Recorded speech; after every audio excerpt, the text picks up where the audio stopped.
While President Trump is busy today in Saudi Arabia with bilateral meetings and summit events, First Lady Melania Trump and the president's daughter and advisor, Ivanka, have been engaged in activities of their own. Ivanka Trump attended a roundtable on women's economic empowerment, while the First Lady visited a school and an all-women business center. Both women have accompanied the president on several of his official activities in Saudi Arabia. And when they have stood out from the crowd as some of the only women in the room. At events they have gone to on their own, both Ivanka and Melania Trump have engaged with mostly female audiences and have stood out in their Western clothing from Saudi counterparts dressed in the traditional Saudi abaya and hijab.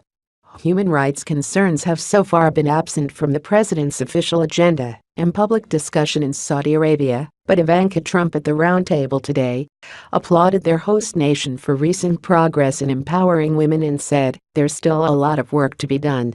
Saudi Arabia's progress, especially in recent years, is very encouraging, but there's still a lot of work to be done and freedoms and opportunities to continue to fight for, she said.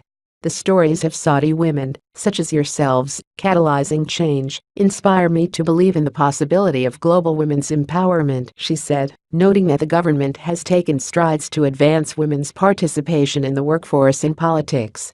Ivanka Trump's comments come, however, as Freedom House ranks Saudi Arabia as the 10th worst in the world in political and civil rights. The president's daughter and advisor referred to herself as a female leader within the Trump administration in discussing her work on women's issues in the United States and globally. She introduced Jim Yong Kim of the World Bank, who announced that Saudi Arabia and the United Arab Emirates have pledged a combined $100 million to a women's empowerment fund spearheaded by Ivanka Trump along with German Chancellor Angela Merkel.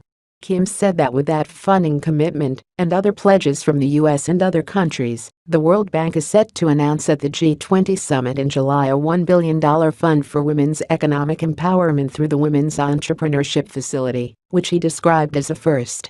"This is really a stunning achievement. I've never seen anything come together so quickly, and I really have to say that Ivanka's leadership has been tremendous," he said.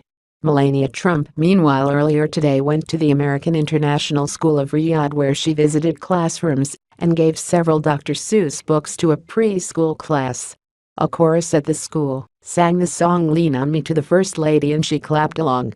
The First Lady also visited an all-women GE business center in Riyadh, where she spoke to women there about the center's work and work-life balance in general.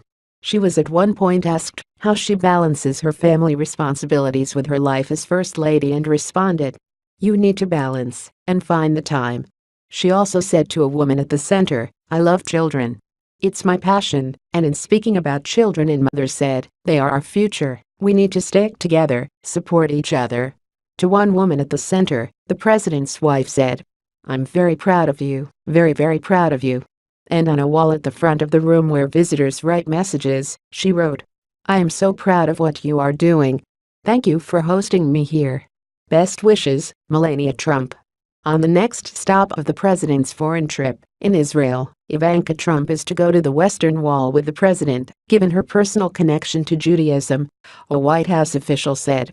In Rome, the first daughter will turn her attention to one of her key issues as an advisor to the president and one also of great importance to the Pope: human trafficking.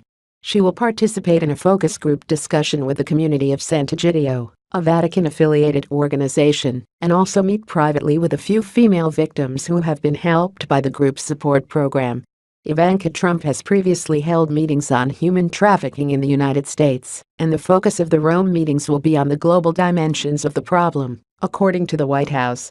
Ivanka's meetings in Rome are part of the administration's ongoing commitment to combating human trafficking both domestically and abroad, said a White House official. The first daughter is slated to remain on the trip through Rome, while the First Lady will remain with the president for the entirety of the trip.